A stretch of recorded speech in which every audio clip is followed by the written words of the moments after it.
আসসালামু আলাইকুম, সবাই কেমন আছেন? আলহামদুলিল্লাহ, আমরা দুই ভাই ভালো আছি। আজকে বন্ধের দিন শেষ, আগামীকাল থেকে অফিস শুরু। আজকে সকালবেলা আমাদের পুরনো মায়া কুঠিরে গিয়ে লাউ শাক আর ইলিঞ্চি শাক নিয়ে আসলাম, আর অল্প কাঁচামরিচ তুলে নিয়ে আসলাম, আর হচ্ছে ঢেঁড়স।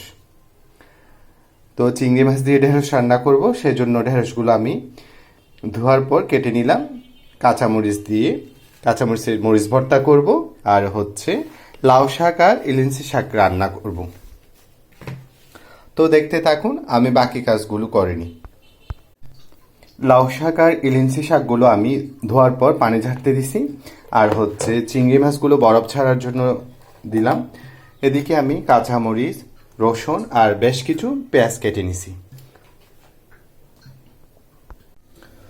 লাউ শাক আর ইলিঞ্চি শাক ভাজি করার জন্য আমি পাতিলে তেল দিয়ে দিছি, তেল গরম হয়ে আসছে। এবার কেটে রাখা পেঁয়াজ, রসুন, কাঁচামরিচ দিয়ে দিচ্ছি। বিসমিল্লাহ।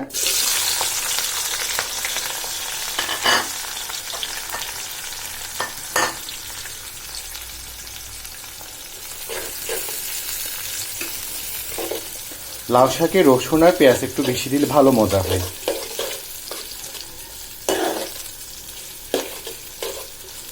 এগুলো আগে ভালোভাবে ভাজা হয়ে যাক, তারপর আমি ধুয়ে রাখা শাকগুলো দিয়ে দিব। এই যে লাউ শাক আর ইলিঞ্চি শাক, শাকগুলো দিয়ে দিলাম। এবার উপরে একটু লবণ দিয়ে দিব, তারপর ঢাকনা দিয়ে দিব। মরিচ ভর্তা করার জন্য আমি কাঁচামরিচগুলো ধোয়ার পরে তেলে নিচ্ছি একটু।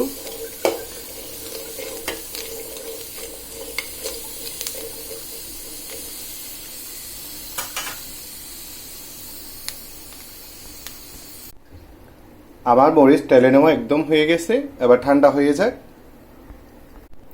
চিংড়ি মাছ দিয়ে ঢেঁড়স রান্না করার জন্য আমি কড়াইতে তেল দিয়ে দিছি, তেল গরম হয়ে আসছে। এবার কেটে রাখা পেঁয়াজ, রসুন, কাঁচামরিচ আর চিংড়ি মাছ দিয়ে দিচ্ছি। বিসমিল্লাহ। এগুলো আগে ভালোভাবে ভাজা হয়ে যায়, তারপর আমি পানিতে ভিজিয়ে রাখা গুঁড়া মশলাটা দিয়ে দিব, তারপর ঢেঁড়সগুলো দিব।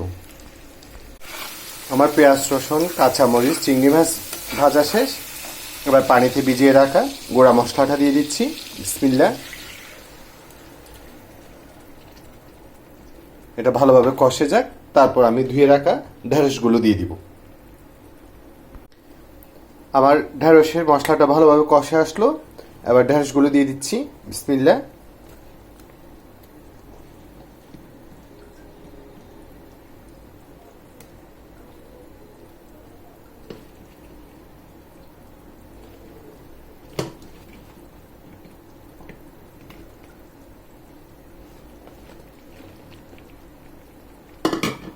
এবার চারদিক দিয়ে একটু নাড়িয়ে দিব, তারপর টমেটোগুলো দিব, এরপর ধনিয়া পাতা দিয়ে ঢাকনা দিয়ে দিব।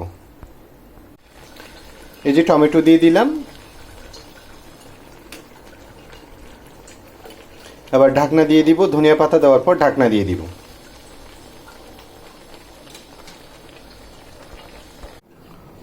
মরিচ ভর্তা করার জন্য আমি পেঁয়াজ, ধনিয়া পাতা, লবণ আর কাঁচামরিচ পুড়ে নিলাম। হাত দিয়ে ভালোভাবে মরিচগুলা, লবণ আর মরিচগুলো আগে ভালোভাবে কষতে ফেলবো।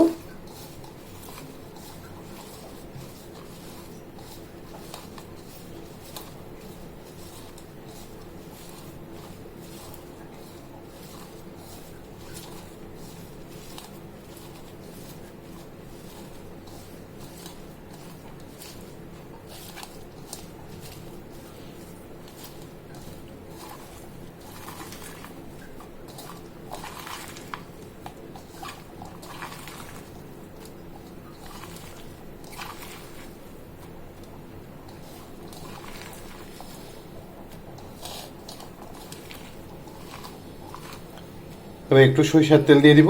মরিচ ভর্তা একদম রেডি, মাশাল্লাহ। আমার রান্নাও একদম শেষ পর্যায়ে। মাশাল্লাহ, আমার আজকে রান্না একদম রেডি। মাছ মাংস দুটোই আছে, সেজন্য আজকে মাছ মাংস নতুন করে রান্না করি নাই। এই যে গতকালকে মাছ বোনা আছে, আর হচ্ছে আজকে রান্না করলাম টমেটো দিয়ে, চিংড়ি মাছ দিয়ে ঢেঁড়স রান্না, একটা সবজি রান্না করলাম, আর নিজেদের বাগানের লাউ শাক আর হচ্ছে মরিচ ভর্তা করলাম। আর আমরা দুই ভাইয়ের পছন্দে সাদা ভাত। তো আজকের মতো এতটুকু। সবাই সবার জন্য দোয়া করবেন। আসসালামু আলাইকুম।